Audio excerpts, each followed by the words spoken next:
Hello friend, नमस्कार। मैं आपका अपना रवि एक बार फिर आपके साथ। बच्चों, हमने स्टार्ट किया था स्पोकन इंग्लिश का कोर्स, जो कि हम काफी कुछ डाल चुके हैं। आज हमारा स्पोकन इंग्लिश का डे 14 है। कौन सा है? डे 14।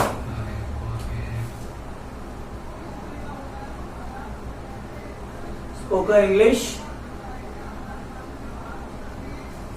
हमारा है डे 14 और मुझे आशा है कि आप लोग सारे डे की वीडियो देख रहे होंगे, डे 1 से लेकर डे 13 तक की। उसके अलावा भी ग्रामर पोर्शन के हिसाब से कुछ जो डेली यूज होने वाली चीजें होती हैं, जैसे कि use of there, use of it, use of be, ये डाल चुका हूँ। यूज ऑफ इट मैं अभी डालूंगा थोड़ी देर में, लेकिन आप ध्यान से देखिए और मैं चाहता हूँ कि आप इसे पढ़िए, समझिए और यूज भी करिए। ठीक है, हम आपके लिए इतनी मेहनत कर रहे हैं तो आप इसे आगे शेयर फॉरवर्ड भी कीजिए, थोड़ा सा हमारे लिए भी कीजिए ताकि हम और वीडियो बना पाए। तो देखो फ्रेंड्स, हम लोगों ने मैक्सिमम चीजें कुछ अलग तरीके से शुरू की है। दुनिया करती है टेंस, ये वो फलाना ढिमकाना, लेकिन हम लोगों ने कुछ नया किया है। कुछ नया मतलब हमने अपनी बात को कहने का तरीका ही बदल दिया। तरीका ऐसे बदल दिया क्योंकि मैं जानता हूं जो मेरे बच्चे हैं, मेरे स्टूडेंट्स हैं, वो पुक्कू की भाषा को समझते नहीं है, इसलिए हम उसे उन भाषा में समझा रहे हैं जिन भाषा में वो समझ सकते हैं। तो हमने एक्शन का नाम लिया था और हम लोग रूटीन एक्शन, सिंपल पास्ट और लास्ट वीडियो में हमने एम्फेटिक सेंटेंस किया था। ठीक है, आज हम करेंगे सिंपल फ्यूचर। अभी तक हमने फ्यूचर टच नहीं किया, लेकिन फिर भी करना बहुत जरूरी है। एक सिंपल फ्यूचर करते हैं आगे। Simple future, future FUTURE, future. ये फ्यू में बड़ा पंगा होता है, कुछ बच्चे फ्यूचर बोलते हैं। फ्यूचर और फ्यूचर में बहुत सारा होता है। देखो बताओ, एक होता है फूल,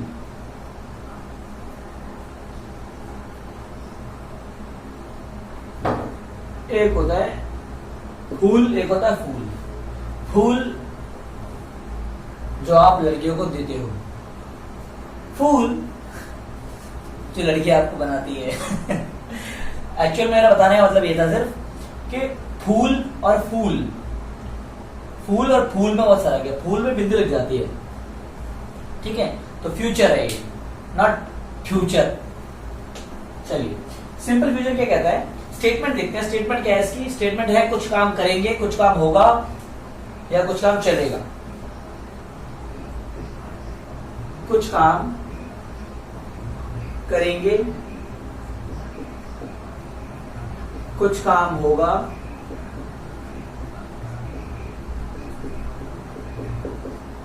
ठीक है। अब कुछ काम होगा, चलेगा या करेंगे। मैंने आपको हमेशा बताया कि फ्यूचर क्या होता है। फ्यूचर हमेशा वो होता है जो हमें इस बात का एहसास दिलाए कि ये काम अभी नहीं हो रहा, अब के बाद होगा। जो काम इस वक्त, जिस वक्त भी आप वो काम कर रहे हैं, उस वक्त के बाद जो भी काम होता है वो क्या होता है? फ्यूचर। तो जरूरी नहीं है कि फ्यूचर का टाइम लगा हो, लेकिन आप समझ जाएंगे कि फ्यूचर है। इसलिए सेंस अगर फ्यूचर का हो तभी हम विल का यूज करते हैं, विल और शाल का। ठीक है, चलिए हम सेंटेंस का स्ट्रक्चर लिखते हैं। जैसे कि अफर्मेटिव, जिसे हम सिंपल बोलते हैं, नेगेटिव, इंट्रोगेटिव और इंट्रोगेटिव नेगेटिव। स्ट्रक्चर आपको पता ही है। सब्जेक्ट, फिर आता है आपका विल शाल, फिर वर्ब की फर्स्ट फॉर्म, देन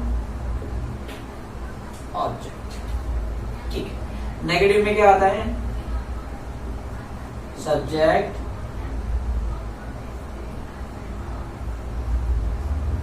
विल शाल,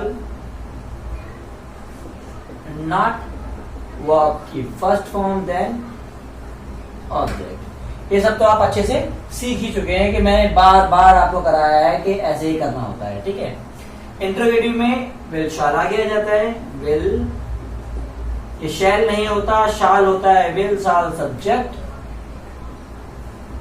वो आपकी फर्स्ट फॉर्म, देन आपका ऑब्जेक्ट। एग्जैक्टली इंट्रोगेटिव क्या होता है? तो नेगेटिव होता है, उसमें से वर्ब आगे आ जाती है, बाकी same. will shall, subject, not, verb की फर्स्ट फॉर्म, देन आपका ऑब्जेक्ट। ठीक है, ये आपको स्ट्रक्चर आई होप अच्छे से याद हो गया होगा।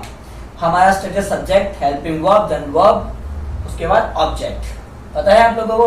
और नेगेटिव में हम क्या करते हैं, इसे हेल्पिंग वर्ब को आगे ले आते हैं और सब्जेक्ट को पीछे ले आते हैं। सॉरी, इंट्रोगेटिव में, नेगेटिव में हेल्पिंग वर्ब के बाद नॉट लग जाता है। ठीक है, इसको आप क्लियरली उतारिए, फिर हम एग्जांपल से इसको अच्छे से समझते हैं। ठीक है, जो बहुत ही काम का है आपके लिए। चलिए उतारिए। हम हमेशा फ्यूचर के बारे में सोचते हैं, हमें फ्यूचर के बारे में सोचना नहीं चाहिए, उसको बनाना चाहिए, रियल लाइफ में भी और ग्रामर में भी। हम ग्रामर में फ्यूचर बनाते हैं, आपको बताया ना मैंने, आपको वर्ब में समझाया था कि फ्यूचर वर्ब कोई नहीं होती, फ्यूचर हमें मेक करना पड़ता है, बिल्ड करना पड़ता है, बनाना पड़ता है। ठीक है, चलिए एग्जाम्पल लेते हैं। जैसे कि अगर मैं आपसे बोलूं मैं कल स्कूल जाऊंगा, मैं कल स्कूल जाऊंगा, जगह नहीं है बच्चों, बिठा रहा हूं मैं आपको, एक रहने देता हूं बस, बाकी आप सब चीज समझ जाते हो। मैं कल स्कूल जाऊंगा, देखिए मैं कल स्कूल जाऊंगा, जाऊंगा, कल जाऊंगा, कल मतलब आज से आने वाला कल, मैं कल स्कूल जाऊंगा। तो मैं के लिए आई के बाद आता है शाल, आई शैल गो टू, के पास फॉर्म, और गो के बाद आता है टू, गो टू स्कूल। ताकि स्कूल में क्या करने जाऊंगा, पढ़ने। अगर मैं स्कूल में किसी से मिलने जा रहा हूं, क्योंकि मैंने आपको बताया था कि जब भी हम कहीं पर कोई काम करने जाते हैं और वो उसी चीज के लिए बना है तो वहां पर दा नहीं आता। लेकिन मैं स्कूल में पढ़ने नहीं, मिलने जा रहा हूं, तो क्या बोलूंगा, आई शैल गो टू द स्कूल। ठीक है, इस बात को थोड़ा ध्यान रखना। ये काम की छोटी छोटी बातें हैं, लेकिन बहुत मोटी बातें हैं और बहुत समझने वाली बातें हैं। एक मिनट, बहुत ही समझने वाली बातें हैं, और यही हमारे एसएससी, सीजीएल या फिर कोई भी एग्जाम हो कॉम्पिटिटिव, उसके अंदर ये छोटी छोटी बातें पूछी जाती हैं और आप इसी में हमेशा कंफ्यूज रहते हैं। तो देखिए, आई शैल गो टू स्कूल। इसके बाद अगर इसका नेगेटिव बनाए तो I shall not go to school. अगर इंटरोगेटिव बनाए तो शैल आई गो टू स्कूल, और अगर नेगेटिव बनाए तो interrogative shall I not go to school. ठीक है, आपको अपनी प्रोनाउंसिएशन पे और अपने एक्शन पे बहुत ध्यान देना है, क्योंकि इंग्लिश जितना समझना जरूरी है उतना ही बोलना जरूरी है, और बोलने में जो क्लैरिफिकेशन आना चाहिए वो एकदम क्लियर होना चाहिए आपका। मानते हैं कि जो लड़कियां होती हैं और स्पेशली उनकी जो बोली होती है बहुत क्लियर होती है, हम लड़कों की तो थोड़ी बहुत चल जाती है, लेकिन फिर भी हमें कोशिश करनी है धीरे धीरे बोलने की। आप सभी जानते हैं मैं काफी तेज बोलता हूँ, लेकिन फिर भी मैं कोशिश कर रहा हूँ आप लोगों के लिए बहुत धीरे बोलने की, ताकि आप मेरी बातों को समझ पाए। ठीक है, चलिए अगला एग्जाम्पल लेते हैं। क्या देख एग्जाम्पल, तुम पानी भरोगे, तुम पानी भरोगे, क्वेश्चन मार्क। तो क्या है, क्या तुम पानी भरोगे, कुछ काम करोगे, करेंगे, करेंगी, बात एक ही है। क्या तुम, तो विल आएगा ना, विल, तो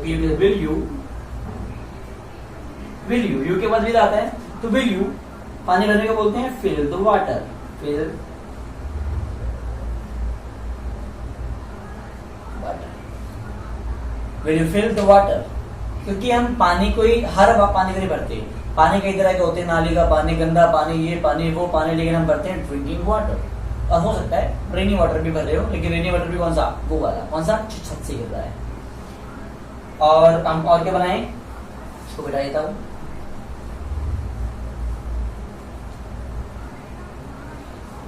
आप अगले हफ्ते बंबई जाओगे, आप नहीं, वे अगले हफ्ता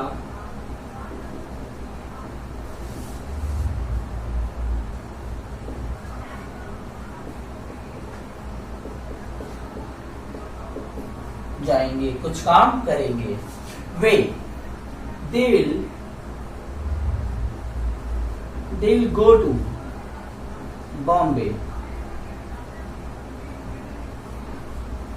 नेक्स्ट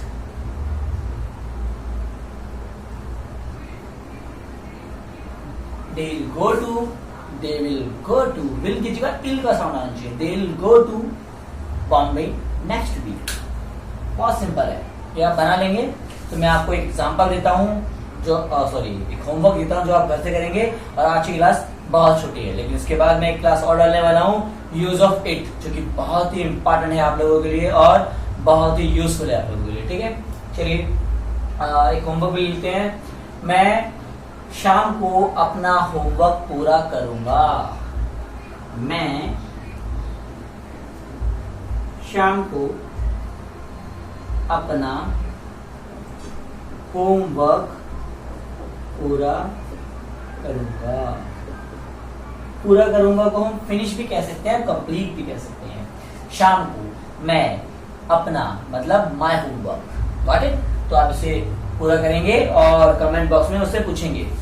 इसके लिए मैं आपको एक एग्जांपल और देता हूं आज का, समझाने के लिए कुछ अच्छा होगा। देखो, अब मैं बोलूं कि आपको पता है कोरोना वायरस चल रहा है, बहुत ही तेजी से फैल रहा है। इतना कंट्रोल करने के बाद भी पर डे के अराउंड 4000 लोग इन्फेक्टेड हो रहे हैं। तो क्या किया जाए? कुछ नहीं किया जाए, लेकिन गवर्नमेंट कुछ ना कुछ तो प्लानिंग कर रही होगी ना कि लॉकडाउन खोला जाए या ना किया जाए। तो देखते हैं, एक बनाते हैं, सरकार देश के लिए कुछ अच्छा करेगी, कुछ काम करेगी। The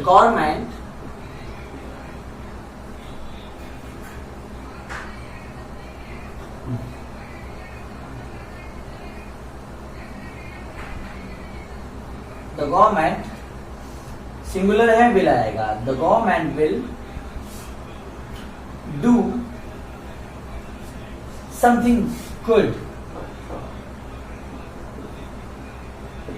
something, the government will do कुछ, something well for the country, well for the country। ठीक है, तो ऐसे ही सेंटेंस है। आप डेली लाइफ उठाइए कि मम्मी झाड़ू मारेगी, मैं खाना खाऊंगा, मैं एक्सरसाइज करूंगा, मैं मुंह धोऊंगा, मैं अपने आप को सैनिटाइज करूंगा। हाँ, एक अच्छा है, ये भी कर लेते हैं।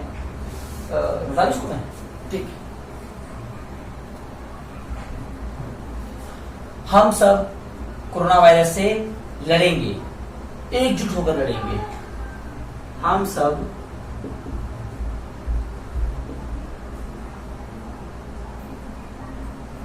कोरोना वायरस से लड़ेंगे या बचाव करेंगे, बचाव करेंगे। हम सब, वी ऑल लगाओगे तो भी ठीक है, नहीं लगाओगे तो भी ठीक है, क्योंकि वी का मतलब हम ही होता है। वी ऑल, वी के बाद क्या आता है? शाल। वी ऑल शाल प्रिकॉट, प्रिकॉट, प्रिकॉशन होता है ना, ऐसे प्रिकॉट होता है। या फिर ऐसे कर लो, बचाव करेंगे, या क्या बोलेंगे हम, सेव करना, सेव करना या प्रिवेंट करना, या अपने आप को कीप अवे रखना, दूर रखना, या प्रिकॉट ही ठीक है। वी ऑल प्रिकॉट, वी ऑल प्रिकॉट मतलब बचाव टू कोरोना वायरस।